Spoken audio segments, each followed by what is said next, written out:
Ito ang balita ngayon. Viral ngayon sa mundo ng social media. Ang di umano'y balitang tila nahuli kam na di umano ang kagaspangan ng ugali ni First Lady Liza Marcos matapos ibulgar ng isang vlogger ang tila pangbabastos di umano ni Liza Marcos sa dating First Lady na si Imelda Marcos. Hindi nga makapaniwala ang marami sa ating mga kababayan sa nakita nilang tunay na ugali di umano ni First Lady Liza Marcos. Kasi personal experience ako, nakita ko yung binastos niya si First Lady.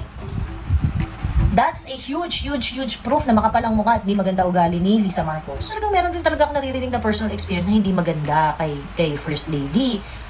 Si Direk Daryl, marami rin hindi maganda yan kay hindi maganda experience kay Liza Marcos, gano'n. So ngayon, pero syempre ako, wala naman talaga akong experience sa kanya na bonggang-bongga. So kumbaga parang yung knowledge ko lang kay FL na sa hindi niya magandang pag-uugali is really coming from people na merong personal encounter sa kanya. Malaking bagay yun, no? Kasi personal experience yung mga yun eh. Kasi dito kay Liza, ang dami ng issue. Pagkatapos, di ba, nilabasan siya ng kasangkaterbang mga voice recording ni Maharlika. Ganyan.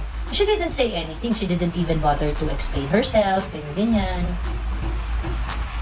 So, never niyang clarify yung sarili niya. Pero nung binastos niya si Inday, parang for me, iba na to bakla. Kasi alam mo, Liza, di ka naman binoto eh. Di ka naman binoto. Ba't ang arte-arte mo? Nag-i-influence siya sa mga decision making ng presidente na pag hindi niya gusto, ayaw, talagang may paglalagyan ka sa kanya. Ganon. Na hindi talaga maganda yung ugali niya. What happened to Paul Soriano biglang naglaho? Kasi nga, siya yung tinuturo na dahilan talaga ng Love the Philippines fiasco. Si Cristina Frasco daw doon, naging lang. Kumbaga parang hindi naman daw talaga siya nag-participate doon. So what happened? Wala na si Paul Soriano. 'Di ba? Kung walang issue si Paul Soriano, ba't wala na siya? So yun yung point dito, no? Ang point dito, Liza Marcos is not loved by the Filipino people. Okay? Hindi usapan dito kung elite siya, social siya, or siya pinakamayaman, may pinakamahal na damit, or whatsoever. The problem is, she is not loved by the people. Bad trip ang mga tao sa kanya. And this is for some this is for some real reasons. She disrespected the Vice President. May personal experience ako. Nakita ko yung binastos niya si First Lady. That's a huge proof na makapalang mukha at di maganda ugali ni Liza Marcos. This is a combination of corroboration of so many people, leaked videos, phone recording, at marami pang iba. Hindi lang to yung parang nagra-rely ka lang sa hearsay, hindi lang siya ganon. Alam mo ba ibig sabihin ng corroborative evidence? JNV? Hindi yata kaya ng utak mo yon. So combination to ng maraming source ng ebidensya. Nang lumabas nga ang balitang ito, marami sa ating mga kababayan ng tila na dismaya. Hindi napigilan ng kanilang sarili na maglabas ng kanilang hinaing at komento sa mundo ng social media. At ayon pa sa kanila, tama si Liza Marcos ang tunay na dahilan kaya nagkakalamat ang unit team dahil sa mga utos niya na hindi naman para sa bayan at mga aliporis niyang maiitim ang budli na ang gusto ay magpayaman gamit ang kaban ng bayan. Ang binoto ng taong bayan ay si PBBM at hindi si Liza Marcos. Bakit siya ang namumuno? Sana naman matuto siyang lumugar bilang First Lady. Hayaan niyang mamuno ang totoong iniluklok ng taong bayan. Walang panama si Liza Marcos kay Imelda Marcos. Dapat maging magalang siya at mahabang pasensya dahil asawa niya ang pinakamataas na posisyon ng bansa na may pinakamataas na responsibilidad sa bayan. Ano ba yan? Pati mother-in-law niya, dinedma niya na. Hindi yata sila close. FL Liza, maging professional naman kayo kahit sa camera lang. Sumobra yata kayo. Alam niyo ba na si Sara Duterte ang dahilan kaya naging Pangulo si BBM at naging First Lady ka? Lang wala siya kahit sa kalingkingan ni First Lady Imelda Marcos. Parang bata kung umasta, talo pa ang walang pinag-aralan. Di siya bagay maging First Lady. Walang utang na loob kay BP Sara. Kung di kay BP Sara, di namin iboboto si BBM. BBM talaga ako pagkatapos ng PRRD administration dahil lang sa kanyang asawa. Ito ang magpabagsak sa kanya at mawala ng tiwala ang lahat ng bumoto sa kanya. Isa na ako dyan. And quote. Nako, si BBM.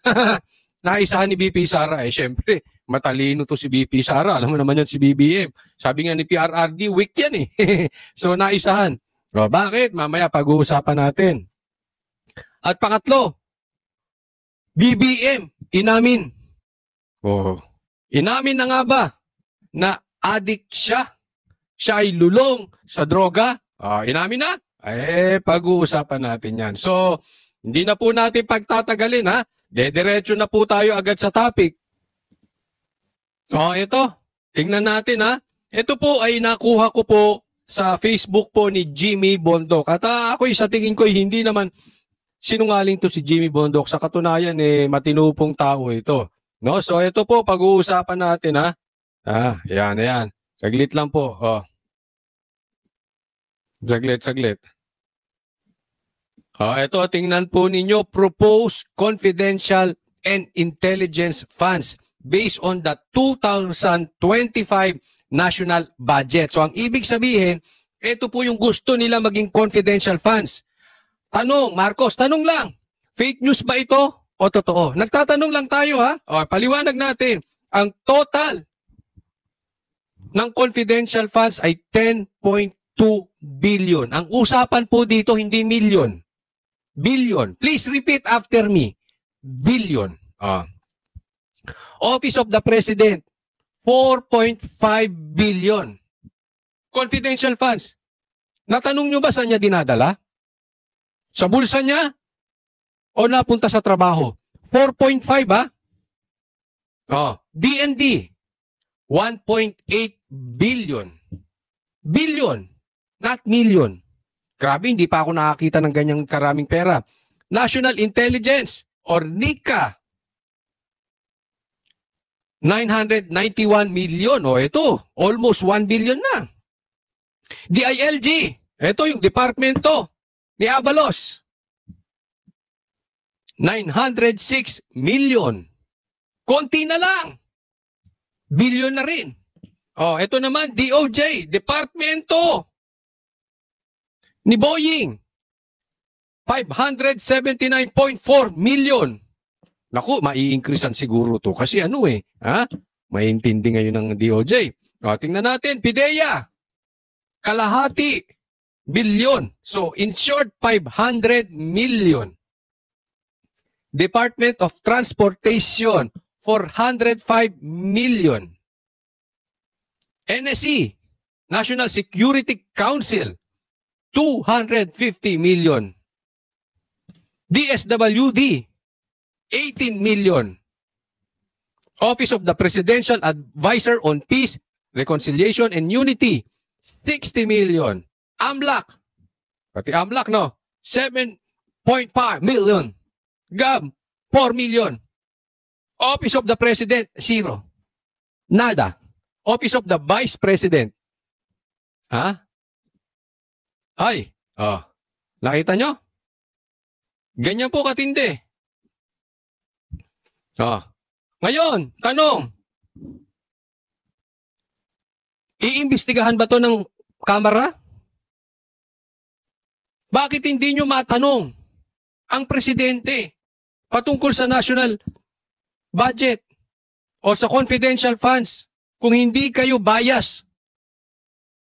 Bakit ang laki nung sa Office of the President, 4.5 billion. Anong intelligence yan? Mapupunta. Pulburon ba yan o intelligence? Nagtatanong lang tayo. Confidential and intelligence funds. Saan mapupunta yan? Siyempre, confidential. Di natin malalaman. Intelligence.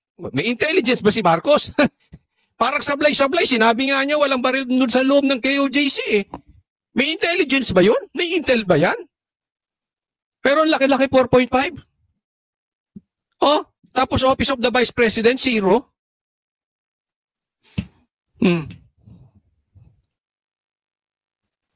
PIDEA nga, 500 million .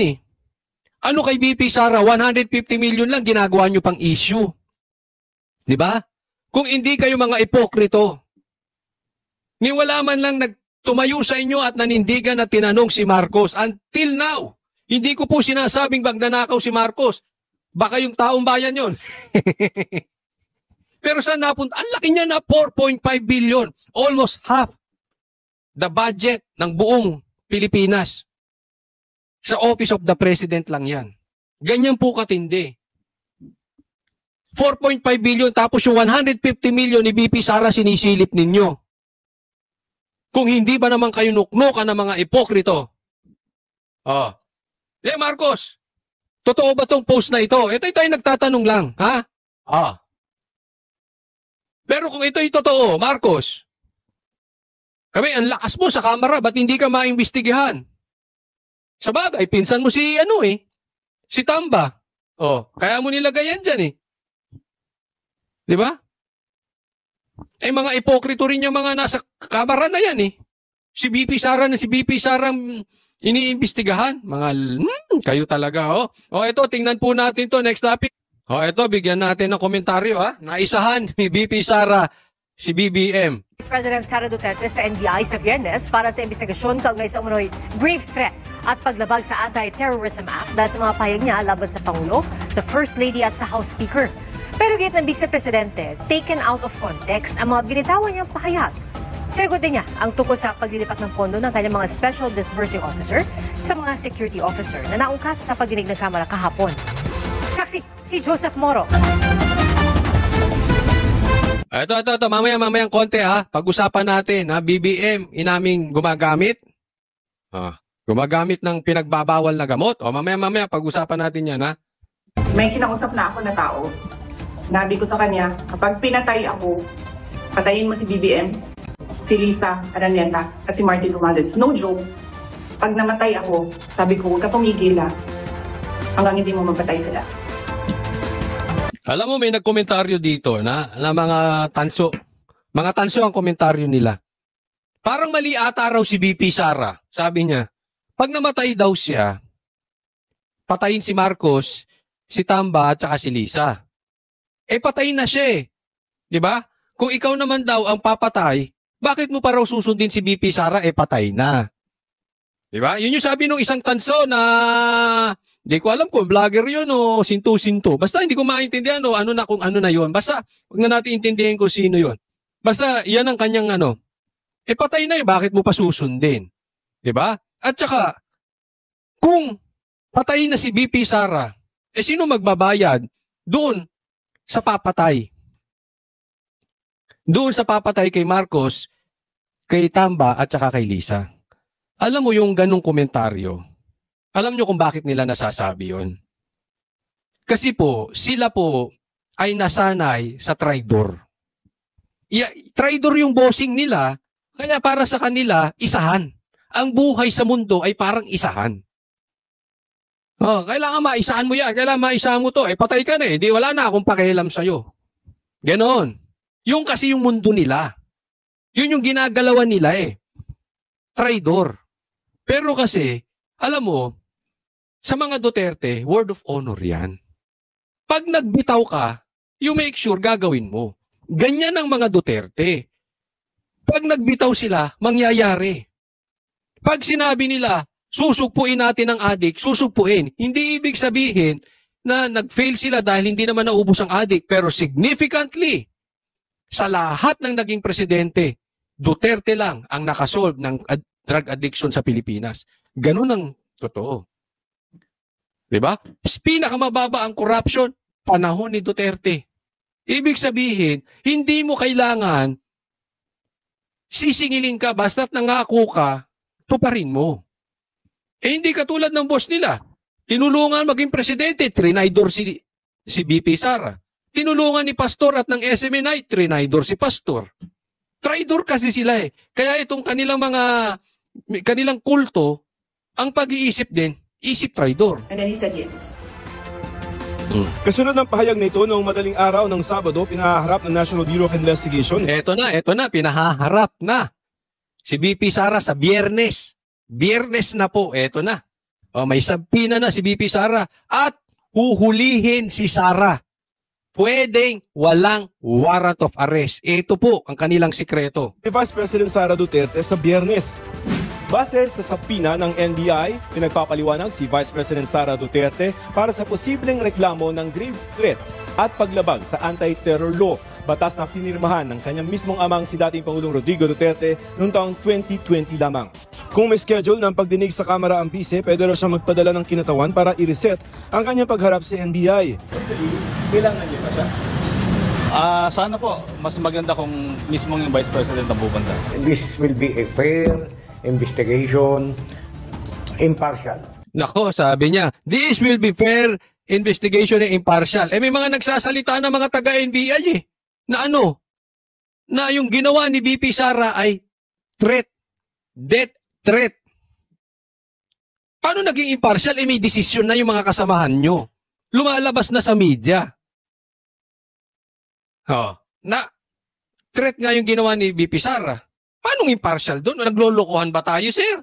Pambira. Kayo ba naniniwala kayo sa magiging impartial yung investigasyon na yan? Yan din ang sinabi ng Kamara, impartial sila para sila sa katotohanan. Di nga. Impartial. Mabigat ang kaso ng paglabag sa Anti-Terrorism Act dahil mga masasaklaw ng ilang partikular na provision Ito ngayon ang ipapasok nila, Anti-Terrorism Act. ng batas pwedeng hulihin ng law enforcement agent o military personnel nang walang warrant of arrest at idetinin ng hanggang 14 na araw bago iharap sa korte. Pwede pa itong i-extend ng hanggang 10 araw kung kinakailangan. Kung hindi raw Yan ang delikado. Ito na tayo. Ito na yung posibleng pumasok ang batas militar o batas police law, no? Parang batas pulis na tayo kasi ang isasampa rito kay BP Sara ay posibleng terrorism. Isipin mo, ang daming terorista sa bundok, hindi nila pinagpapapansin. Yung iba nga daw nakapasok sa kamera, di umano. Terorista, makakaliwa, hindi nila pinapansin. Tapos ito, ganyan ang ginawa nila kay Taebes, di ba? Terrorism. Bakit? Kasi pwede kang hulihin ng walang warrant. Yan ang plano nila kay BP Sara, pwedeng hulihin. Pwede nilang pagtagalin. Ibababad na yan dyan. Kita mo yung ginawa kay Atty. Lopez, contempt lang yun. Wala ngang warrant yun. Ginawan lang nila ng paraan yun. Tapos in-extend. Posibleng ganyan ang gagawin kay BP Sara. Terrorism.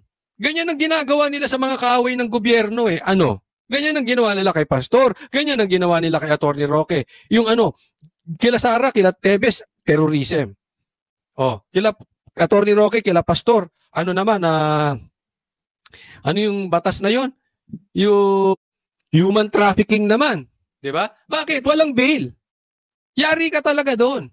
Ganun ang mga pinipili nila. Hindi sila naghahanap ng katotohanan. Para sa kanila, may inusgahan ka na, bahala ng korte, but for the meantime, nakakulong ka para manahimik ka. Ganun ang style. Tahimik kayo, basta kami, para kami, haya-hayang buhay. Pagdating ng 2028, Prime Minister si Tamba. Si BP Sara nagsabi niya, hindi ako yung convicted niya, nag-iimbestiga pa. Anong sinabi ni Sino tong sa party list ng Duterte party list? Nasa loob nga ng kamera mga makakaliwa. Yan ang terorista. At yun na nga mga kababayan, ano na ang masasabi mo? Kung mayroon kayong hinaingat komento patungkol sa balitang ito, please comment down below. Pag-uusapan natin yan sa comment section. At kung nagustuhan nyo ang video, ay huwag kalimutang mag-like at i-share na din para mas marami pang makaalam at umabot ito sa marami sa ating mga kababayan. Maraming salamat po!